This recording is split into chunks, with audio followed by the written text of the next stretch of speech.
ভৈৰা মৰাণজানা দিয়াত শংকৰ সংঘৰ অধিৱেশনো হৈছিল এই বৃহৎ পথাৰটো এতিয়া আদানীৰ হাতত তুলি দিব মানে চৰকাৰে এটো কেনেকৈ এটা জাতিধ্বংসী সিদ্ধান্ত আসলতে মানে এতিয়া আৰু অসমৰ ৰাইজে খেতি পথাৰো মানে কৰিব নোৱাৰিব অসমৰ কৃষকসকলে কি কৰি জীয়াই থাকিব এতিয়া আদানীয়ে সিমেন্ট কোম্পানী নিৰ্মাণ কৰিব বা বিভিন্ন ইণ্ডাষ্ট্ৰি প্ৰতিষ্ঠা কৰিব সেই ইণ্ডাষ্ট্ৰি প্ৰতিষ্ঠা কৰাৰ ফলস্বৰূপে আমাৰ কৃষকসকলৰ পথাৰবিলাকটো নাইকিয়া হৈ যাব গতিকে এই সিদ্ধান্ত কোনো কাৰণতে আমি কৃষক মুক্তি সংগ্ৰাম সমিতিয়ে মানি ল'ব নোৱাৰো আৰু ভৈৰা মৰণজানা এই অঞ্চলৰ ৰাইজেও ইতিমধ্যে আসলতে ৰাজহুৱা সভা পাতি কৈ দিছে যে সিডিসিৰ মহোদয়ৰ যি শুনানি হৈছে সেই শুনানিত কৈছে ৰাইজে কোনো কাৰণতে খেতি পথাৰসমূহ আসলতে আদানীৰ স্বাৰ্থত চৰকাৰক এৰি দিব নোৱাৰে আৰু চৰকাৰখন এতিয়া আদানীৰ পক্ষতহে থিয় দিছে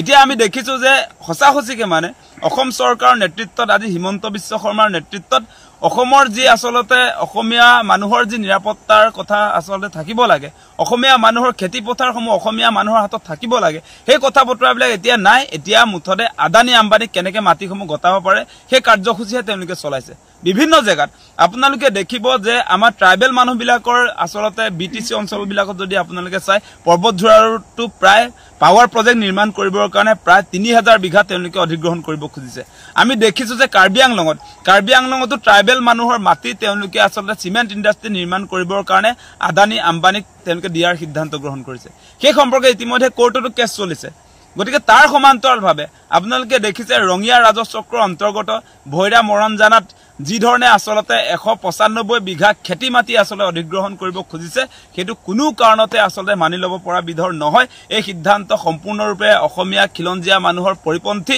অসমত বসবাস কৰা প্ৰতিটো জাতি জনগোষ্ঠীৰ বিৰুদ্ধে এই সিদ্ধান্ত গতিকে আমি এটা কথা স্পষ্ট কৰি দিওঁ এনেকৈ আসলতে সেউজীয়া পৰিৱেশ নষ্ট কৰি খেতি পথাৰসমূহ ধ্বংস কৰি ইয়াত আসলতে তেওঁলোকে প্ৰাকৃতিক পৰিৱেশ বিনষ্ট কৰিব পৰা যি সিমেন্ট ইণ্ডাষ্ট্ৰি নিৰ্মাণ কৰিব খুজিছে আদানীক আসলতে ইয়াত সিমেন্ট উৎপাদন কৰিবৰ কাৰণে যি পথাৰ ধ্বংসৰ অভিযান চলাইছে সেইটো আসলতে কোনো বিবেকবান মানুহে অসম প্ৰেমী মানুহে অসমক ভাল পোৱা মানুহে মানি ল'ব নোৱাৰে ইয়াত আপোনালোকে দেখিব যে এই যে সিমেন্ট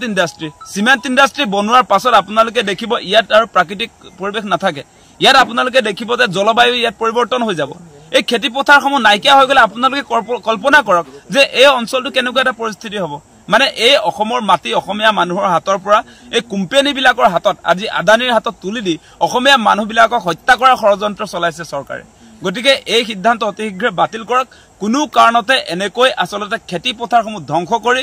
এই বনিয়াবিলাকৰ স্বাৰ্থত কৰ্পোৰেট গোষ্ঠীৰ স্বাৰ্থত আদানী আম্বানীৰ স্বাৰ্থত এনেকৈ কোনো কাৰণতে আসলে চৰকাৰে আমাৰ মানুহবিলাকৰ মাটি অধিগ্ৰহণ কৰিব খোজা এই ঘটনা কোনো কাৰণতে আমি মানি নলওঁ আৰু এই মাটিখিনিটো চৰকাৰী মাটি নহয় এতিয়া 195 বিঘা যি মাটি আসলে খেতি পথাৰৰ পৰা ল'ব খুজিছে সেইবিলাক